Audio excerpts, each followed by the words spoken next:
Bien, entonces vamos a dar inicio. Nosotros estamos leyendo Salmos, y ya lo veníamos leyendo de hace una semana atrás, y los Salmos forman parte de los que se llaman libros poéticos. Los libros poéticos sería desde Job, tenemos los Salmos, tenemos los Proverbios, tenemos Eclesiastés, tenemos Cantares. Los libros que mencionamos tienen una poesía que es la poesía hebrea. Esto lo habíamos dicho la vez pasada, pero por ahí vale recalcarlo. Que la poesía hebrea es diferente a la nuestra. Cuando nosotros decimos una poesía, nos referimos a que va a tener alguna rima, por ejemplo, respecto a la acentuación, ya sea, qué sé yo, por ejemplo, acentuación y relacionamos con que alguna frase termina en canción y vaya terminando en on. Bueno, o también la cantidad de estrofas que puede tener. Bueno, la poesía hebrea no tiene nada de eso, ¿no? Es totalmente diferente. Por eso es que tenemos que sacarnos por ahí el pensamiento que pudiéramos nosotros tener. Lo que tenemos acá es una forma de hacer la poesía, ¿no? Esta es una breve introducción. Es el que se llama el paralelismo hebreo. No sé si lo habían escuchado eso. Aldo, Marta, ¿habían escuchado algo? Paralelismo hebreo, No, ¿no? no, ¿Qué? ¿Cómo? ¿El? Paralelismo paralelismo. hebreo. No. Bueno, noten, a partir de lo que vamos a decir ahora, cómo tanto en los salmos y mucho más en los proverbios se nota esta forma de escribir. Bueno, habíamos dicho entonces que no tiene una rima métrica.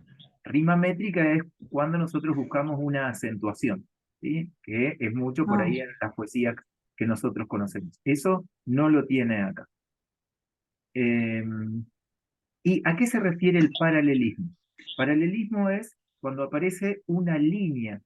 Cuando digo una línea puede ser la primer parte de un versículo y a continuación la segunda parte del mismo versículo, lo que puede hacer es afirmar la misma idea, oponerse totalmente a esa idea o también explayarse respecto a esa idea.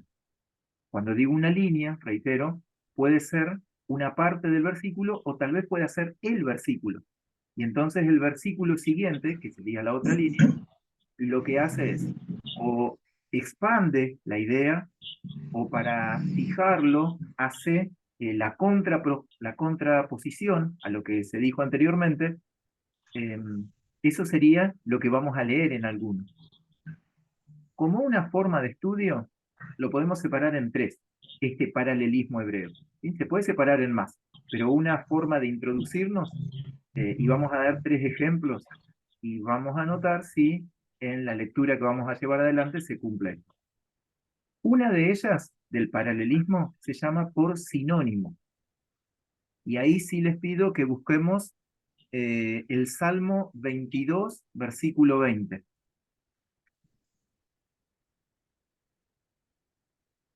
Salmo 22, versículo 20.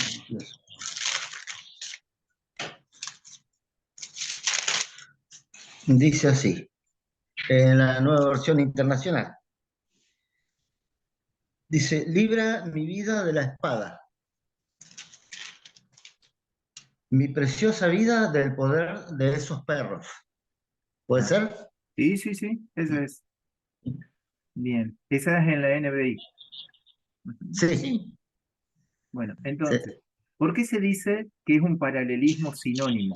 Porque está diciendo lo mismo. Ah, Está usando Claro. como una metáfora o una expresión, pero está recalcando la misma idea. Entonces, como que cuando a uno le repite y le dice, bueno, lo entendí de esta manera, por ejemplo, y entonces lo explica de otra forma. Esa es una característica de toda la escritura bíblica, no tan solo de mm, los libros poéticos. Entonces, sí. ahí reiteramos. ¿Sí? ¿Iba a decir Sí. algo? No, no, No, no, no, no, vamos. Esa es una de las estoy características. bien. Lo que hace es resaltar lo mismo. ¿Sí? Libra de la espada mi alma, del poder del perro mi vida. ¿Sí? Está diciendo lo mismo. Claro. Otra ¿sí? Además del sinónimo, es el antitético. Antitético significa que es lo opuesto. Y ahí nos vamos a un pasaje que no está en los Salmos, que está en Mateo, Mateo 8:20. Mateo 8:20, ahí van a notar que tiene una idea y en contraposición la otra idea, y en definitiva lo que hace es ordenar el pensamiento que quiere expresar Jesús en ese pasaje. A ver, ¿qué dice Mateo 8:20? Dice, las zorras tienen madrigueras y las aves tienen nidos. Le respondió Jesús, pero el Hijo del Hombre no tiene dónde recostar la cabeza. Bien. A eso se le llama antitético. ¿Por qué? Porque está haciendo una comparación. Que las zorras, las aves, tienen un lugar donde quedarse, y entonces dice, más o pero el Hijo del Hombre, que es Jesús, no tiene dónde recostar su cabeza. Esa es otra forma de hacer poesía, haciendo una comparación, pero de manera antitética. Bien. Hay muchos versos que aparecen así, y repito lo que decía al inicio, donde se ve muy claro es en los proverbios, ¿sí? Cuando leamos proverbios ahora en diciembre, vamos a notar cómo pasa esto del sinónimo, el antitético. Y el tercero, así a grandes rasgos, son tres: el sinónimo que dijimos, el antitético, el de recién, y el sintético. El Salmo 1, versículo 3. Es un pasaje conocido. Salmo 1, versículo 3. Perdón, dijiste el sí, Sintético. Ahí lo repito. sintético. El primero es sinónimo, el segundo es antitético y el tercero es sintético. Sí. Y para ejemplo de ese, ahora lo vamos a decir de qué se trata, tenemos el Salmo 1, versículo 3. Versículo 3. ¿Sí? Sí. 1, 3. 3. Bien.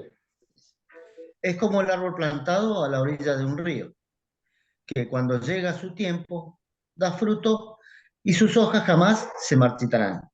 Todo cuanto hace, prospera. Lo que está haciendo el sintético está explayando la idea. A medida que uno va leyendo el versículo, entonces la idea va quedando cada vez más clara, porque dice, será como árbol plantado junto a corrientes de agua. Entonces uno se hace la idea del árbol, y entonces aclara después, ¿qué pasa en ese árbol que está plantado junto a las corrientes de las aguas? Bueno, ese árbol da su fruto a su tiempo. Además, ese árbol tiene la característica de que su hoja no cae. Y después vuelve a el pensamiento del justo, que habla del versículo 2, todo lo que hace prosperará. Y entonces lo que va haciendo ahí es la forma del sintético, del paralelismo sintético, se va explayando en la idea. Es algo interesante, es una manera, ¿sí? Como muchas veces decimos, no es que sea la idea general, pero al menos nos da como una herramienta para uno estudiar la Biblia. No tan solo leerla, sino como que yo abordo la Biblia y la voy estudiando.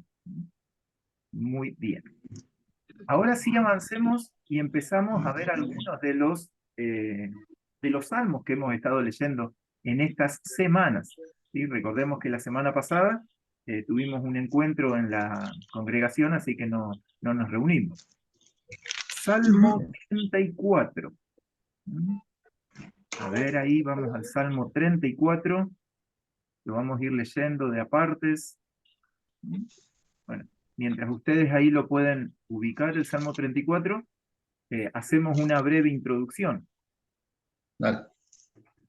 ¿Ustedes lo conocían? ¿Lo tenían marcado? Por ahí si tienen Biblia escrita, tal vez tengan subrayado o algo. ¿Tienen algo así? Sí. ¿Qué es lo que tienen marcado? El Salmo. 34. 34. Sí. No tengo nada. En esta no. O sea, tenemos varias Biblias, ¿viste? Ah, bien. Esta, digamos, es una de las más nuevitas. Ah, por eso Aquella que está bien rayada es aquella. Tenemos la Reina Valera, que es la que más está toda rayada. ¿Usted, Rosa, tiene algo marcado del Salmo 34? ¿Tiene algo subrayado, pintado? Quiero buscar aquí. No, no. ¿No?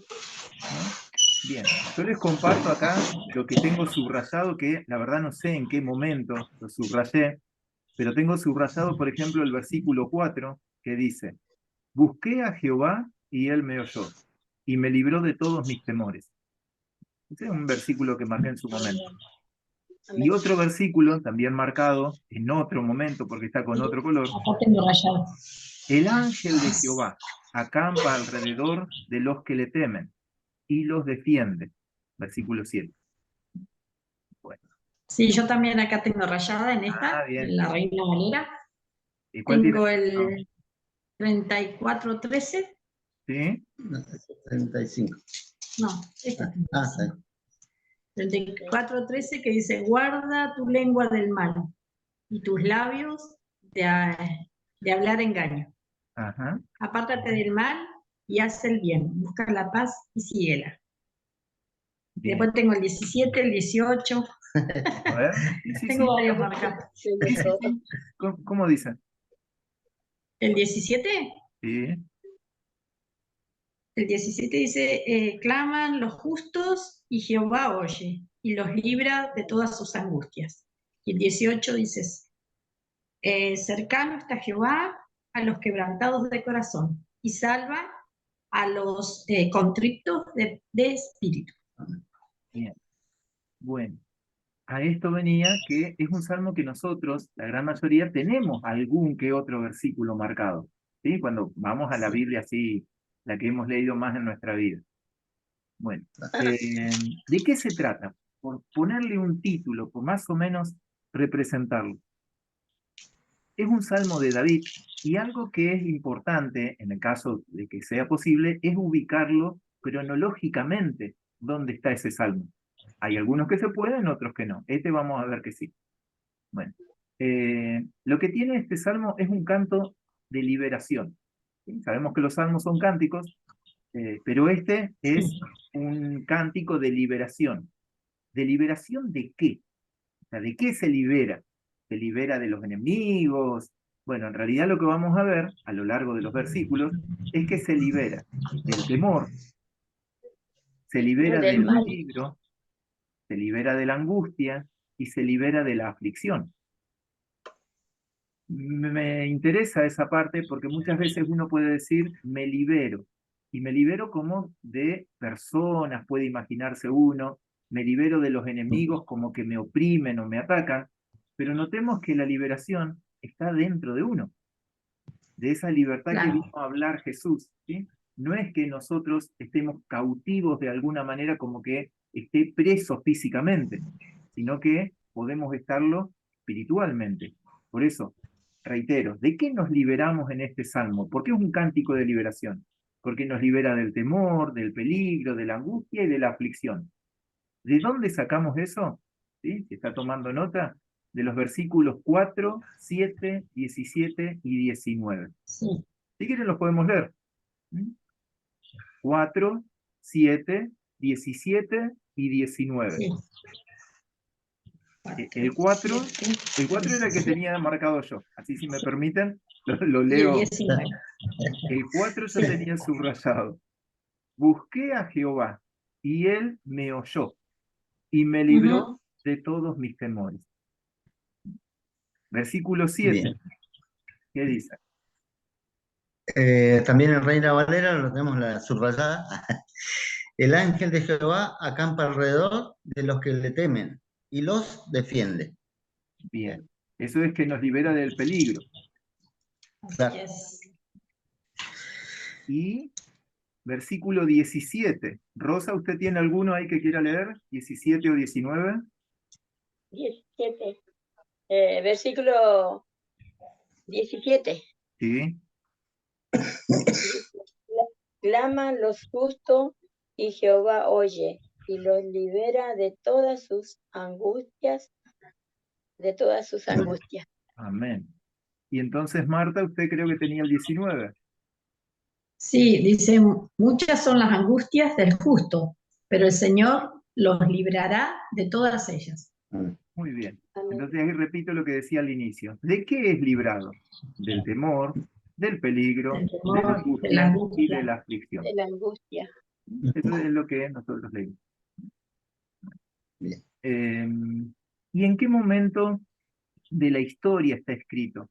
Por ahí hay Biblias, la gran mayoría tiene al inicio, cuando pone el título, eh, tiene una expresión. Por ejemplo, acá en la Reina Valera, no sé si ustedes tienen ahí en la Reina Valera, que dice el Sí, título, Sí, La felicidad de aquellos que confían en Dios. Pero abajo dice algo más. ¿en cuál? ¿En la 34? ¿Sí? ¿Sí? O sea, el capítulo 34, ¿sí? Tiene un título Claro, y después dice Salmo de David y algo más. sí.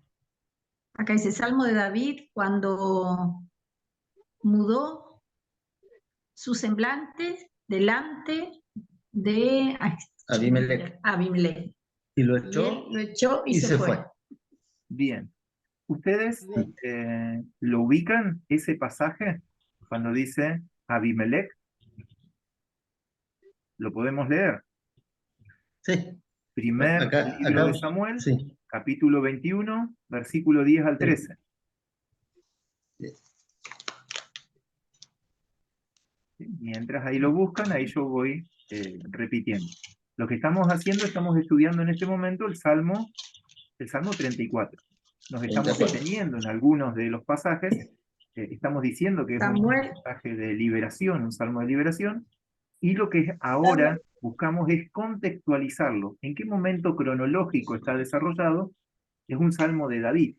Cuando él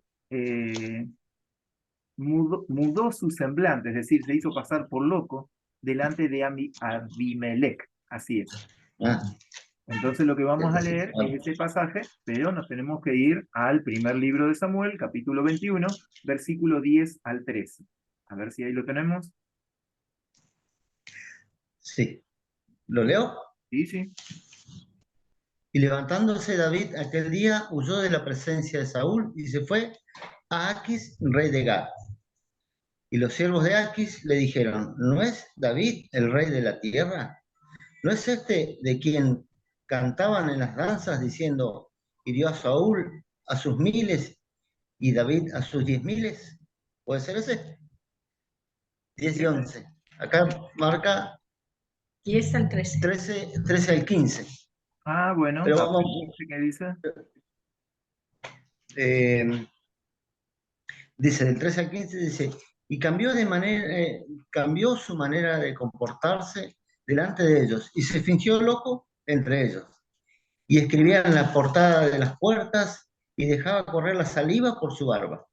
Y dijo Aquis a su siervo, he aquí, veis que este hombre es demente. ¿Por qué lo habéis traído a mí? ¿Acaso me faltan locos para que hayáis traído a este que hiciste, que hiciese de loco delante de mí? ¿Había de entrar este en mi casa? Bien, en ese momento, ¿ustedes Sí. recuerdan quién era de Gad? Abimelech, rey de Gad. ¿Recuerdan Mm. quién era de Gad? ¿Quién era? De Gad. De la tierra de Gad. De Gad, sí. No. G-A-D. De la tierra de Gad. Sí, sí, sí. Sí, Sí, sí, sí, pero no, Gad la tengo bien, las tengo presentes. no me Porque acuerdo, ¿no? Era no se lo Goliat. en este momento. Goliat. Ah, bien. Goliat Sí, venía sí, de la sí. tierra de Gad. Entonces es la tierra de Claro. los Sí, sí, filisteos. sí. A ese Sí, sí, sí, lugar sí, Ok. sí. corrió David huyendo de el rey Saúl. Y fue a la tierra Claro. de los enemigos porque allá no lo iba a buscar, no iba a llegar hasta ese lugar. Pero tenía Claro. un historial, David. Recuerden que él era un guerrero, un oficial, estaba a cargo del ejército del rey Saúl y había batallado bastantes veces contra los filisteos. Así que para que ellos lo aceptaran, se hizo pasar por loco. Bueno, en ese Bien. contexto es que el salmista escribe todo este verso. Avanzamos un poquito más en la lectura y hay una característica del Salmo que en la versión Reina Valera 60 no se nota, pero sí en la NBI. No sé si tienen la Mm. NBI a mano. Sí, acá la tengo. Bueno, ¿notan algo en la NBI? En la forma que Sí, me está espero un escrito. minuto porque estaba leyendo lo de David y Ajá. se me fue el Salmo, Estamos Salmo pronunciando. 34. Salmo 42. Sí, Salmo Salmo 42, 34, Ah, 34. en la versión NBI. Sí, Antes del capítulo espéreme, 1, ¿qué dice? 34, ¿cuánto? Cuando empieza el Salmo, ¿sí? Antes del capítulo 1, del versículo 1, perdón. Sí, El versículo 1 dice, dice, bendeciré al Señor en todo tiempo. sí, Pero antes hay una Salmo de frase, David. Sí, dice Salmo de David, ¿sí? cuando fingió estar demente ante Abimelech, por lo cual éste lo arrojó de su presencia. Bien. ¿Qué dice después? Aleph. Bien. Una vez que termina el versículo 1, antes de empezar el versículo 2, ¿qué dice? Bet. Bien. Y así sucesivamente. Versículo 3 dice, Sí. Gimel, Gimel, Dalet, Dalet. Bien. Er, Claro. Sasim, Het, Tet, Chot, Kaf, ¿Saben a qué se refiere Lamed. eso? No sé. No, el otro día estábamos hablando con Aldo justamente de esto. Ah, ¿A qué se bien. refería? Quedamos en buscarlo y no lo buscamos, nos olvidamos. Uy, bueno, sí, buenísimo. yo también tenía, Sí. tenía Eso, entendido que es el alfabeto hebreo. así es. ¿Puede ser? Sí, sí, sí, sí. Estos salmos, hay varios salmos, que se los clasifica en acrósticos o alfabéticos, que Claro. dentro de la poesía, el Salmo 119 también es así, el Salmo Claro. Sí, 37 también. también es así. Bueno, ¿y qué significa? Que dentro de la poesía que está expresando el salmista, va teniendo ese detalle. Entonces, el primer verso lo hace con la primer letra del alfabeto. El segundo Claro. Ah, verso con la segunda letra. El tercer verso con la tercera letra. Y así va sucesivamente. Por eso es que está escrito así. La Reina Valera no guarda eso, por ahí sí la NBI. Entonces es una Claro. forma de hacer poesía. Es como si uno hiciera la primera estrofa con la letra A. Empiezo con la letra A. Claro. La segunda estrofa la empiezo ah, con la letra B. La tercera estrofa con la letra C. Y así sucesivamente. ¿Sí? sí, Eso es, sí, se sí, le dice aparte que acróstico. coincide. ¿Mm? A, B, C. Claro. Bien. Eh, bueno, y los primeros 6 versículos, fíjense que es una muestra de lo que es un cántico o lo que puede ser una oración. Porque cuando nosotros empezamos una oración, ¿qué hemos aprendido que tenemos que hacer? La primer parte de la oración. Sí, Padre comenzar nuestro, a adorar y a bendecir a Dios y declarar lo que es para nosotros, que es, o sea, Bien, nuestro Padre, ¿no? Empezar a adorar, digamos. eso es bíblico. Y lo vemos en los primeros 6 versículos de este capítulo. ¿Sí? Los primeros 6 versículos, esto que estamos haciendo, se puede Claro. decir como que estamos haciendo un bosquejo. Un bosquejo es tomar todos los versículos, son 22 versículos, y entonces agruparlos y decir, los primeros 6 son los de alabanza. Así como cuando decimos el análisis de la oración del Padre Nuestro. Entonces, ciertos versículos empiezan adorando. Eso es lo que hacen los primeros 6 versículos. Y de esos primeros 6 versículos hay una palabrita que nos es conocida, que es bendeciré.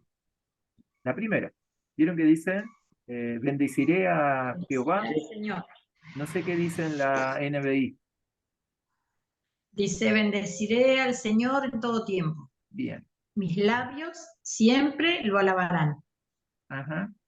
Bendecir es barak. ¿La sabían esa palabrita? ¿Sí? Sí, Bendecir es barak. Bien, que por ahí hay un grupo musical conocido, sí. Bueno. ¿Y qué Mm, significa bendecir? Es rico el vocabulario hebreo y por ahí no es que ujú. vamos a traducirlo a una sola palabra, sino que hay varias palabras que nos expresan la idea de qué es voy a bendecir al Señor. Bueno, como estoy adorando, como estoy alabando, significa que me voy a arrodillar, significa que me voy a postrar. Tal vez muchas veces entendemos postrarnos como que, permítame la expresión, como que me voy a tirar panza al piso. Y de esa manera voy a postrarme delante de Dios. Hay expresiones como por ejemplo la de Elías, que él oraba y se ponía de rodillas y colocaba su cabeza sobre las rodillas. Bueno, no es que tenga que haber la forma, ¿sí? No es que No, si no me arrodillo de esta forma, entonces está mal hecho la bendición o la adoración, ¿sí? Bueno, es de todas esas expresiones físicas, lo que estoy haciendo es reconociendo, estoy adorando, estoy alabando, le estoy dando las gracias al Señor. ¿Mm? Bueno, así es como empiezan los primeros 6 versículos de este libro.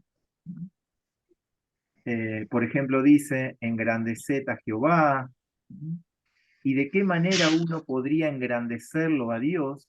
Y una forma es contando, hablando las maravillas de su grandeza, que no tienen que ver tal vez con lo que ha hecho en mi vida propiamente, sino con lo que Él ha hecho en la creación. Eso puede ser hablar maravillas del Señor. Muy bien. Si avanzamos un poquito más, entonces seguimos con el Salmo 34 y nos vamos del versículo 7 al 10. Repito, lo que estamos haciendo es un bosquejo, una separación de los 22 versículos que tiene el capítulo y los separamos en los primeros 6 de alabanza y ahora vamos del 7 al 10, los versículos del 7 a 10, y lo podemos nombrar como que Dios provee, Dios es proveedor. Aparece algo en el versículo 7 que ustedes lo saben y dice el ángel de Jehová. Mm. ¿A qué se refiere cuando aparece el ángel de Jehová?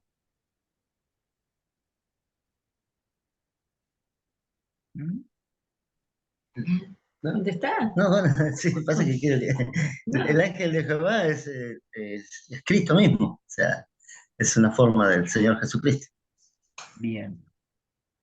Eh, Muchas veces, antes de venir a la tierra, nosotros sabemos que Jesús ya existía, pero no se llamaba sí, Jesús. Vieron ¿No? que el nombre no, Jesús significa el Salvador y toma Claro, su nombre a partir de nuestra necesidad. ¿Mm? Entonces, acá cuando dice el ángel de Jehová, está bien, para la revelación de hoy, es Jesús, es el Mesías, es el Cristo, y es, así de manera general, es la segunda persona de la Trinidad. claro. Y aclárese que cuando decimos segunda persona no estamos hablando de orden jerárquico, ¿sí? Sino que Dios es uno y una manera de entenderlo lo nombramos como que en segunda posición, en segundo lugar, aparece Jesús. Pero no es un orden de jerarquía, como que fuera menor en jerarquía que el Padre. Claro. Bueno, estos pasajes, ¿sí? Si ustedes quieren anotar ahí, hay algunos otros a los cuales aparece el ángel de Jehová. Génesis Mm, 17, por ejemplo, claro.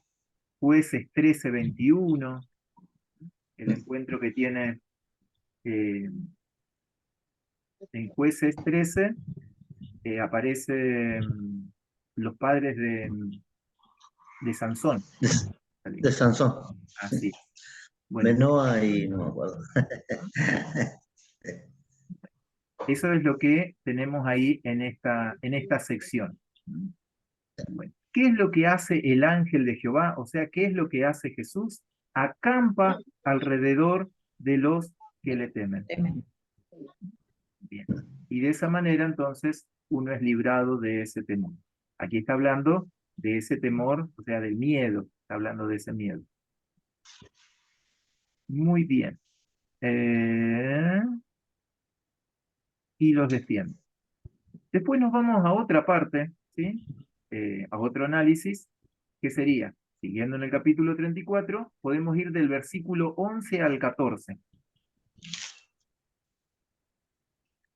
Bueno, y lo que habla en estos versículos es una manera práctica, eh, una forma práctica en la cual ser religioso. Ser religioso no es una mala palabra, ¿sí? Ser religioso, en el buen sentido, es bueno. Muchas veces nosotros lo nombramos ser religioso como que está falto del espíritu y guarda solamente las normas, ¿sí? Pero en este momento que estamos hablando, o sea, ¿cuál era el buen religioso? El judío, o en este caso el israelita, buen religioso, el que podía llevarlo a la práctica, todo aquello que Dios había enseñado eh, a partir de la Torá, a partir de lo que conocemos como el Pentateuco. Por eso, el temor de Jehová, cuando aparece acá en este pasaje, el temor de Jehová, estoy en el versículo 11, dice, el temor de Jehová os enseñaré. Así dice la Reina Valera. Amén. Versículo 11 dice, venid, hijos, oídme, el temor de Jehová os enseñaré. ¿Qué es lo que está nombrando ese pasaje? Bueno, significa cuál es la verdadera religión que Dios nos está enseñando. ¿Cómo es, hoy diríamos, ser un buen cristiano? En ese momento sería cómo ser un buen hombre de Dios.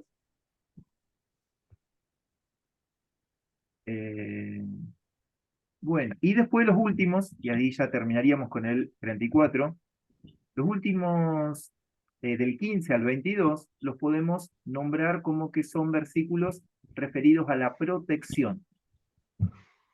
Bueno, ¿la protección contra qué? La protección contra los peligros de la vida, de la existencia del ser humano, o sea, de la existencia, hoy podríamos nombrar, de la existencia ante las otras personas, de los peligros, ya sea de accidentes, de los diferentes peligros que puede tener cualquier persona. Bueno, entonces el Señor es nuestra protección. Y por eso nosotros descansamos en que tenemos la fe en Él. Hay una parte que nombra el versículo 20, y lo pueden leer. ¿Cómo dice el versículo 20?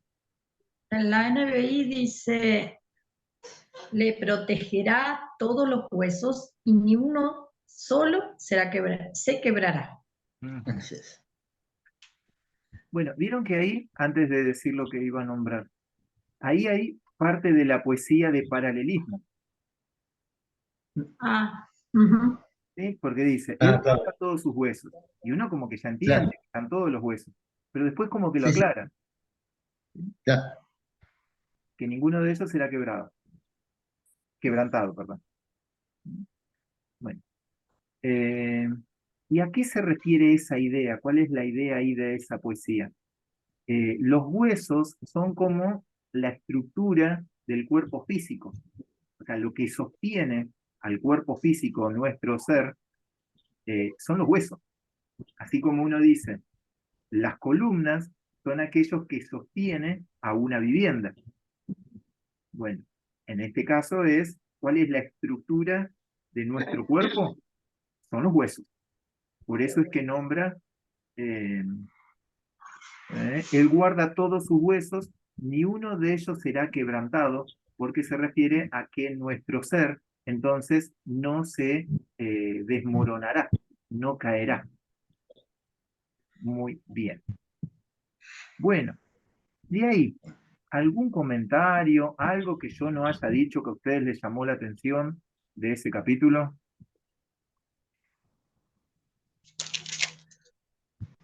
Sobre esto, no. ¿Mm? Y ahí, lo último que me estaba olvidando, versículo 22. Rosita, ¿lo tiene? Amén. El 22 Amén. que lo pueda leer. Salmo Amén. 34, versículo 22. Jehová redime el alma de su siervo, y no serán condenados cuantos en él confían. Bien.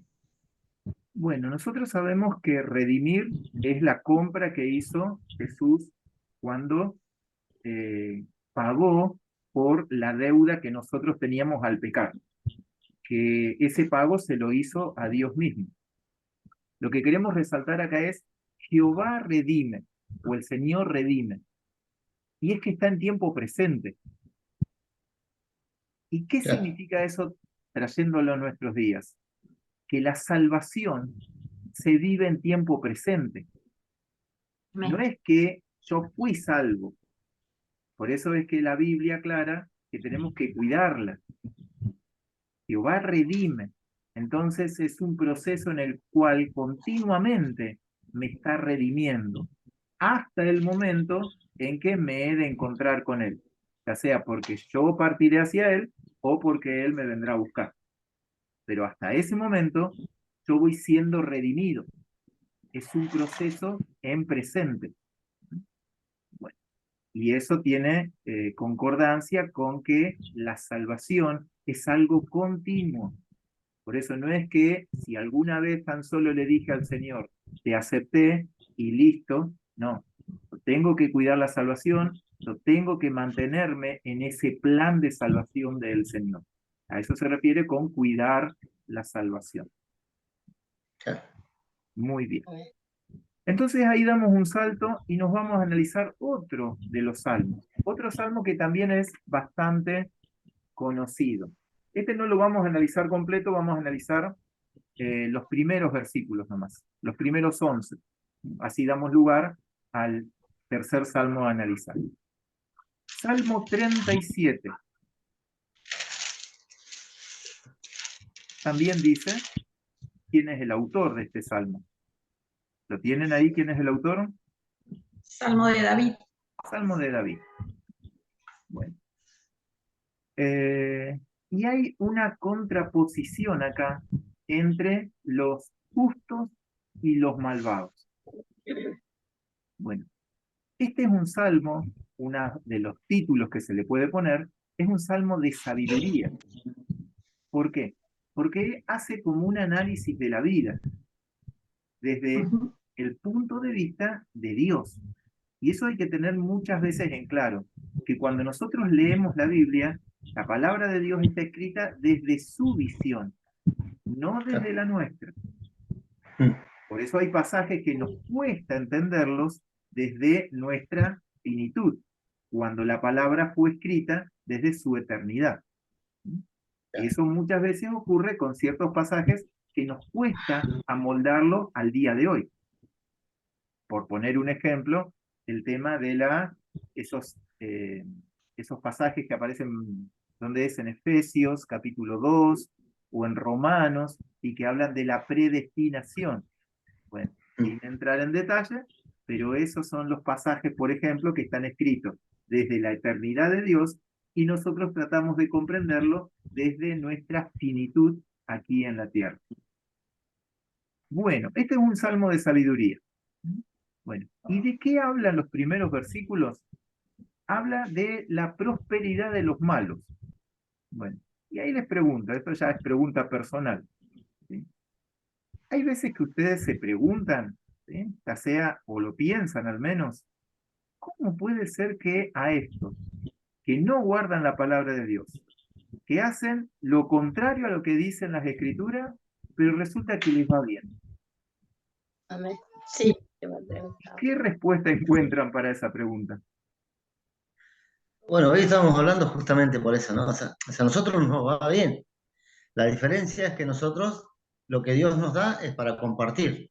Entonces por ahí quizás no acumulamos lo que otros acumulan. Por ahí capaz que pasa alguien con un auto nuevo, ¿no? Pero él lo hace para él, todas las cosas las hace para él. En cambio nosotros, lo que hablamos con mi esposa, ¿no? No se refleja por ahí, pero porque nosotros siempre que tenemos algo es para ayudar, o sea, para dar. Entonces, esa diferencia la notamos hoy, ¿no? En eso. Y justamente también hablaba con Mauri, hablaba de ella y bueno, hablábamos sobre ese tema. Así que bueno, para mí, para nosotros es eso, ¿no? La diferencia. Que somos, o sea, tenemos por ahí más que otras personas, con la diferencia que nosotros lo empleamos. Y, y Sí, para mí, sí, la seguridad, ¿no? Cuando uno crece en el Señor es para siempre y seguro, ¿no? Y el malo son, a veces ellos florecen, tienen mucho y de repente se va todo y no queda nada, ¿no? Eso yo lo he analizado. A veces uno puede ver eso, que a veces prosperan mucho Limpio. lo que no está, no lo ponen el Señor. Bueno, ellos a su manera hacen, pero crecen. Pero no está esa seguridad, ¿no? Sino que, como dice, florecen y después se seca todo. Así es. En Dios es para siempre y prosperar en Él, eh, la confianza y la seguridad, ¿no? Para siempre, lo entiendo Bueno, así. justamente como dice Rosa, lo que nombra este salmo es que la prosperidad de los malos es temporaria. Y entiéndase que temporaria tal vez pueda ser todo el transcurso de su vida aquí en la tierra. Ese será el tiempo. No es que temporaria va a durar, qué sé yo, 3 años y después empieza a declinar. No, no, puede ser que el tiempo de duración sea toda su existencia acá en la tierra. Bueno, y lo que recomienda entonces el Salmo es que no nos impacientemos, que nosotros tengamos la confianza en el Señor y como lo sabemos, no nos comparemos, no tenemos que compararnos. Yendo ahí específicamente para dejar un tiempito al Salmo 51 que quiero que veamos, hay un versículo en sí que se podría tomar como un principio de vida. Dele 4, versículo 4, ¿sí? Salmo 37, versículo 4, deleítate a sí mismo en Jehová y él te concederá las peticiones de tu corazón. Encomienda a Jehová tu camino y confía en él y él hará. Bueno, ¿por qué digo que es un principio de vida?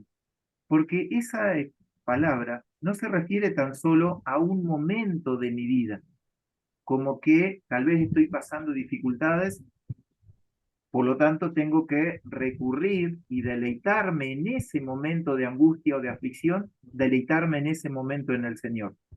Bueno, sino que se refiere a toda mi vida. ¿A qué? En el transcurso desde el momento en el cual yo empiezo a conocer al Señor, yo me empiezo a deleitar en Él. Bueno, y de esa manera sus pensamientos yo voy a alcanzar a conocer y sus pensamientos van a ser mis pensamientos. ¿Por qué? Porque Él mora en mí. Fíjate la paz. Bienaventurado aquel que conoce los pensamientos de nuestro Señor. Bueno, lo grandioso es que nosotros, por medio del Espíritu, por Dios mismo dentro de nosotros, podemos conocer cuáles son esos pensamientos. Y esos pensamientos vienen a morar en nuestro ser, ¿sí? Recuerden acá corazón como el centro de mi ser, no se está refiriendo a los sentimientos. Bueno, y de esa manera todo mi transitar en la vida se irá cumpliendo. Entonces, aquellos anhelos que ustedes tenían en su corazón, me refiero a anhelos concretos. Supongamos que ustedes querían tal trabajo, ustedes querían tal situación con la vida de sus hijos, ustedes tenían en su anhelo, en su corazón, el poder viajar a Italia. Y entonces el Señor, con el tiempo, Él va concediendo los deseos de su corazón. O sea, es algo a transcurrir en la vida. No es tan solo en un momento que uno pueda tener alguna dificultad. No sé si ahí querían compartir algo sobre ese versículo. No, No, no está bueno y es bueno. está clarito. Sabemos que también el corazón, ¿no? Es el que conecta, el que nos conecta el alma con el espíritu, o sea, por eso por ahí son Sí. también los deseos, ¿no? Bien, y ahí el último detalle es cuando dice encomienda a Jehová tu camino. Bueno, literalmente lo que dice es rueda tu camino sobre el Señor. Así es como dice la expresión. Repito, el versículo 5 cuando dice encomienda a Jehová tu camino, literalmente, o sea, sin traducirlo, sería rueda tu camino sobre el Señor. Que tu camino esté, camines en el Señor. ¿Vieron cuando dice estoy en Cristo? Bueno, camino en Cristo. Ahí me desarrollo. Muy bien, Y él hará. y Él hará. Amén.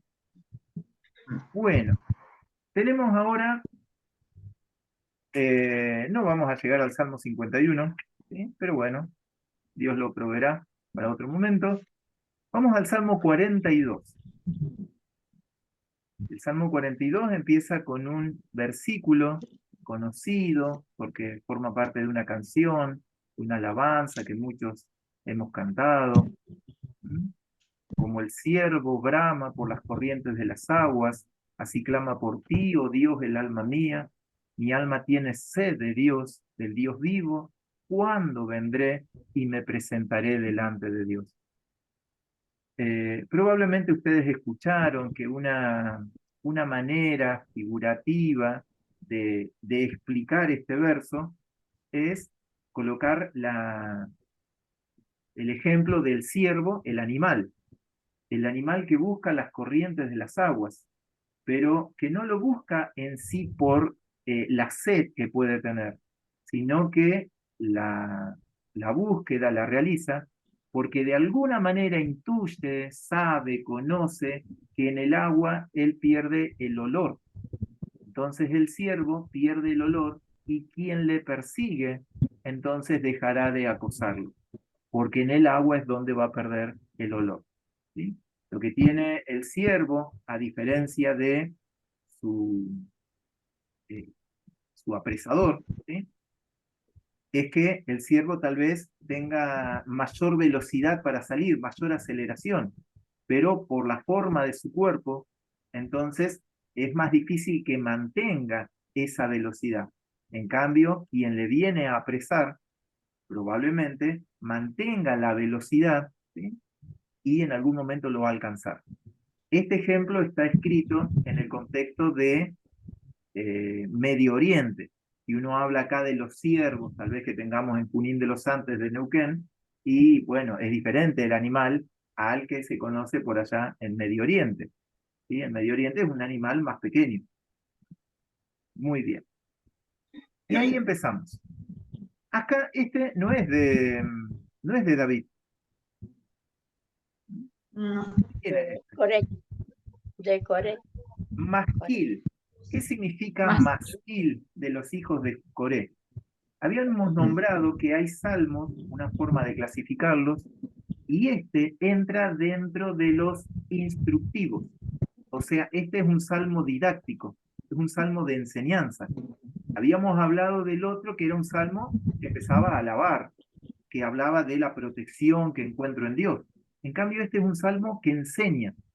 Esa es la diferencia. Y esa es la clasificación. ¿Cómo yo sé que es un salmo que enseña? Porque dice masquil. Entonces préstenle atención a todos los salmos que vayan leyendo, porque cuando dice masquil, ya sea de los hijos de Coré o masquil de David, o de Asaf, se refiere a que es un salmo que enseña, un salmo que instruye. Desde allí yo puedo encontrar, puede decirse claramente, doctrina. ¿Mm? Y lo que está enseñando es cómo me tengo que relacionar con Dios. Eso es lo que está enseñando. Es maravilloso cuando uno busca relacionarse con alguien y ese alguien me enseña qué es lo que le gusta, cuál es la manera en la cual acercarme. ¿Sí? Muchas veces nosotros queremos hacer algo, queremos agradar, tal vez en los tiempos en que estábamos noviando, queríamos acercarnos, pero no sabíamos cómo acercarnos a nuestra amada, cómo acercarnos a nuestro amado. Y lo hacíamos muchas veces de manera errónea. Así es. Masquil también 45. ¿Sí? Masquil 44 ¿Dicen? Salmo también. 45, Masquil. Y Masquil 45. Esos son salmos instructivos. Todos instructivos. Bien. El 44 también. Y ahí hay varios temitas que son lindos leerlos. ¿Sí? Yo leí el versículo 1 y dice el versículo 2. Mi alma tiene sed de Dios, del Dios vivo. ¿Cuándo vendré y me presentaré delante de él? Bueno, cuando uno habla acá de sed, se refiere a las corrientes de las aguas. Y el agua, ¿con qué relacionan cuando ustedes hablan de agua bíblicamente? ¿Con qué se La relaciona? vida. ¿Con La vida. algo más?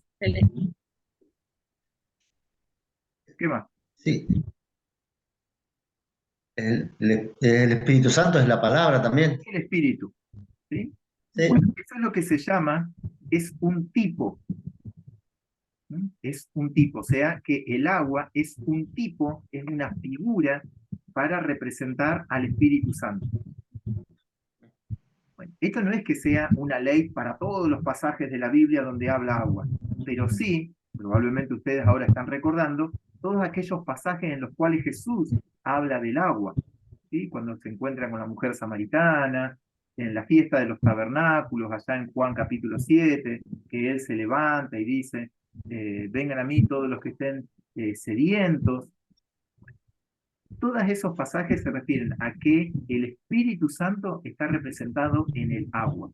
Entonces acá lo que está nombrando el salmista es que yo tengo sed de Dios, ¿sí? Bueno, tengo sed del Espíritu de Dios, de eso tengo sed. Bueno, ¿cuándo vendré y me presentaré delante de ti?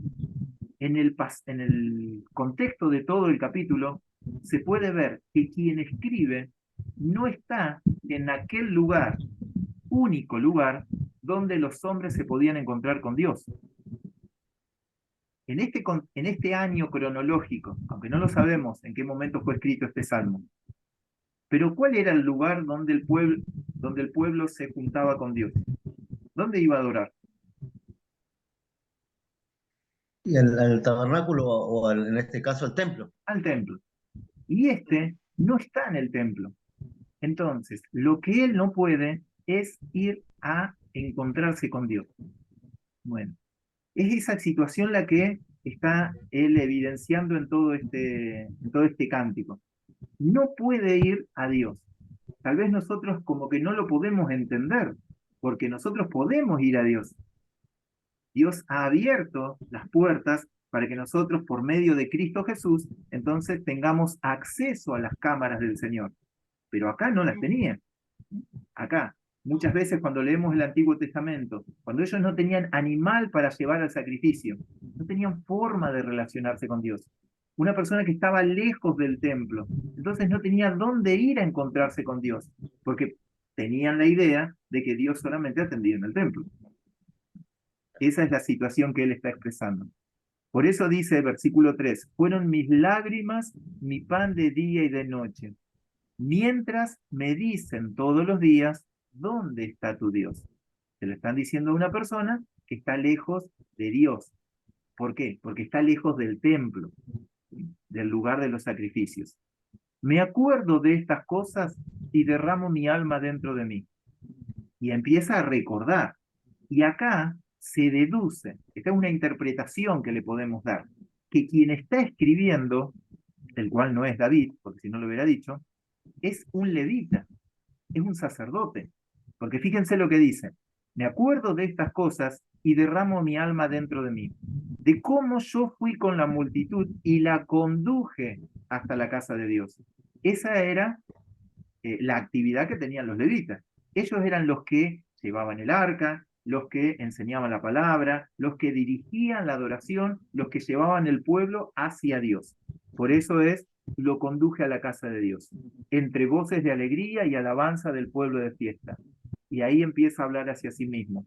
¿Por qué te abates, oh alma mía, y te turbas dentro de mí?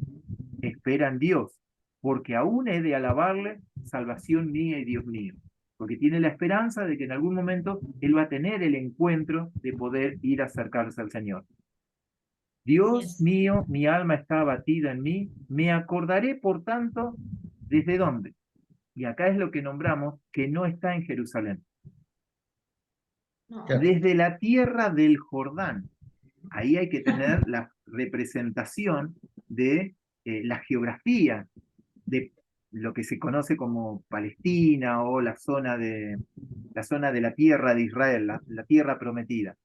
Bien. Nosotros sabemos que donde está Jerusalén, donde estaba el templo, por ahí no pasa el río Jordán. El río Jordán pasa hacia el este, unos tantos kilómetros. Bueno, por eso dice, desde la tierra del Jordán y de los hermonitas desde el monte de Mizar. En realidad el monte Mizar es un lugar, pero no se lo conoce geográficamente, no se lo puede ubicar como otros montes, qué sé yo. Hoy el monte Sinaí uno lo puede ubicar, más hasta que diga es este o aquel. ¿sí? El monte Hermón tal vez también, el monte Carmelo se lo puede ubicar hoy, pero este monte no. Pero sí se sabe que no está en Jerusalén. Bueno, esto es lo que va relatando este capítulo, ¿sí? Termino con versículo 7. Un abismo llama a otro a la voz de tus cascadas. Todas tus ondas y tus olas han pasado sobre mí. Bien. A ver, ahí lo estoy buscando. Abismo. ¿Qué es abismo? Ahí uno lo puede buscar en el hebreo, ¿sí? Lo que están nombrando es una fuente que emana agua y nunca deja de emanar. Es una fuente que tiene agua y siempre la tendrá. Esa es la idea de lo que nombra como un abismo. Bueno, lo que está haciendo es una comparación poética. Y lo que está nombrando es la manera en la cual uno se va acercando al Señor, como si fuera uno sumergiéndose en aguas subterráneas. Y nunca voy a tocar el fondo. ¿Por qué? Porque una vez que yo llegué a un cierto tipo de agua, resulta que al sumergirme, cuando dice un abismo, llama a otro abismo, entonces me puedo sumergir en otro tipo de agua. Y de esa manera yo puedo vivir y sumergirme en el Espíritu. Esa es la idea de lo que está expresando el versículo 7 cuando dice, un abismo llama a otro, ¿sí? A la voz de tu cascada. Bueno, muy bien. Nos quedó, ¿sí? Para desarrollar.